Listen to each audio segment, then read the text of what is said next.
All right, let's talk about building the perfect daily routine for students. And no, I'm not talking about one of those insane 18-hour study schedules that you see online. I'm talking about a real, balanced, and sustainable system, one that you can actually stick to. Let's dive in. Okay, be honest. Does this sound familiar? You tell yourself, tomorrow. Tomorrow's the day I'll finally fix everything. You map out this perfect schedule, and then tomorrow comes. You hit snooze, you scroll on your phone for a bit, and poof, the whole day just evaporates. Look, if that's you, you're not alone. We've all been there. But the good news is, there's a much better way to do this. The biggest mistake we make is thinking of a routine as some kind of prison that restricts our freedom, but it's actually the complete opposite. A much better way to think about it is like the operating system on your computer or your phone. Without that OS, all your apps would just crash. A good routine is that exact same structure for your brain. It's what allows it to run smoothly, stay sharp, and not crash from stress. And this, right here, is the absolute core of it all. Motivation is, well, it's flaky. It shows up when things are easy and then disappears when you really need it. But discipline? That's different. A solid routine builds discipline. It's the system that carries you through on those days you just don't feel like it. And honestly, those are the days that make all the difference. So where do we start? The morning, of course. How you begin your day really does set the tone for everything that follows. If you start your day in a reactive, chaotic mess, the rest of your day is going to feel that way too. But if you start with calm and intention, you carry that control with you. The secret is a super simple 3-step foundation. First, wake up calmly, somewhere between 5:30 and 7 a.m. And the most important rule, do not touch your phone. Grabbing your phone first thing is like opening your bedroom door and letting 100 strangers scream their opinions at you. Instead, just drink a glass of water, get some natural light on your face, and just breathe for 2 minutes. Second, move your body for just 5 minutes. Think of it like turning on the Wi-Fi for your brain. It gets the blood flowing and wakes everything up. And third, you have to fuel your brain. It runs on glucose. A simple breakfast like oats or eggs is non-negotiable for learning. And here is why this is such a game changer. Your brain is at its absolute peak performance right after you wake up. So 1 single hour of focused work in the morning is easily worth 3 hours of tired, distracted studying late at night. Don't waste that precious brain power on social media. Use it. Tackle your hardest, most dreaded subject first. So how do you actually get into that state of deep focus? The secret weapon is a technique called the Pomodoro method. It's simple. You set a timer for 15 minutes. And for those 15 minutes, you do one thing and one thing only. No phone, no notifications, no multitasking. Then, when the timer goes off, you take a 10-minute break. And this part is key. The break has to be screen-free. Get up, stretch, look out a window. Let your brain actually rest instead of just feeding it more stimulation. Okay, so you've conquered the morning. Fantastic. But now comes the afternoon, and it brings its own set of challenges, right? You've got long classes and, of course, that dreaded post-lunch energy slump. Let's figure out how to master it. The absolute key to making your classes useful is to switch from passive to active learning. Passive learning is when you just sit there and copy down notes word for word without really thinking.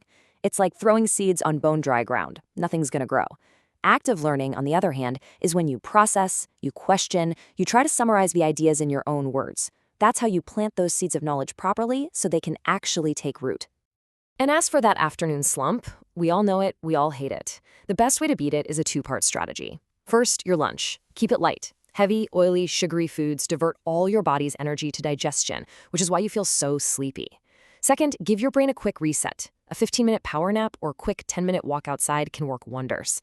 Then, use that afternoon time for practice-based work, like solving problem sets or writing, not for trying to learn a heavy new theory when your brain is naturally a bit slower. All right, we're heading into the home stretch, the evening. So many students make the mistake of just collapsing on the couch and zoning out for hours. But your evening is a really important time for what I call productive decompression. It's not just about doing nothing. Your evening routine really only has 2 jobs. That's it. 2 simple but really important jobs. Job number 1, after sitting all day, you need to release all that physical tension from your body. And job number 2, after so much logical, analytical thinking, you need to reset your creative mind. This is crucial for preventing burnout. So what does that balance look like? A great rule of thumb is the 40-40-20 split.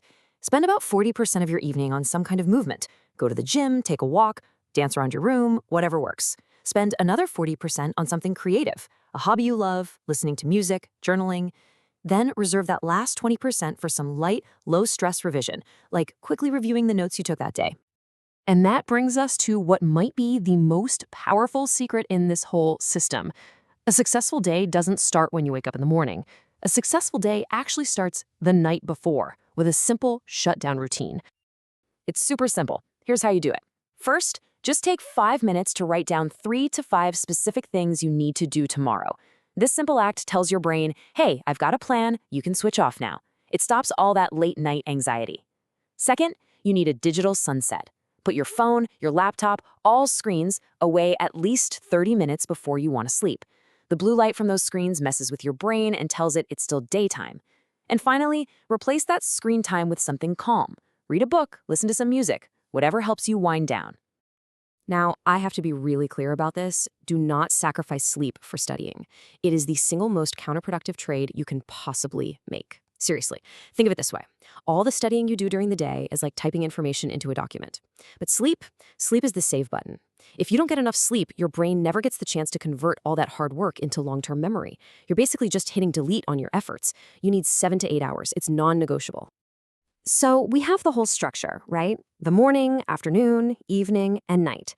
But none of it matters if your mindset isn't right. This final piece is the glue that holds the entire system together. Here's the trap so many of us fall into. We aim for intensity when we should be aiming for consistency. We think we need to pull a 12-hour study marathon, and maybe we do it for a day or two, but then we completely burn out and do nothing for a week. That's useless. It is so much better, so much more effective to do 4 focused hours every single day. That's sustainable. That's how you build real, lasting knowledge. And listen, this is really, really important. You are going to have days where you mess up. You'll oversleep. You'll get distracted. The routine will fall apart. That is not failure. That is just being human. The key is not to let one bad day turn into a bad week. Don't say, oh, I'll start again on Monday. No, just acknowledge it happened and simply restart the routine the very next day. The goal is not perfection, it's persistence. So there you have it, the blueprint for a day that actually works. Your morning is for deep, focused work. Your afternoon is for practice and applying what you've learned. Your evening is for rejuvenating your body and mind with movement and creativity. And your night is for resetting and recharging to win the next day. Look, building this routine, it takes some discipline up front. There's no doubt about it. But that discipline you invest today literally creates freedom for you tomorrow.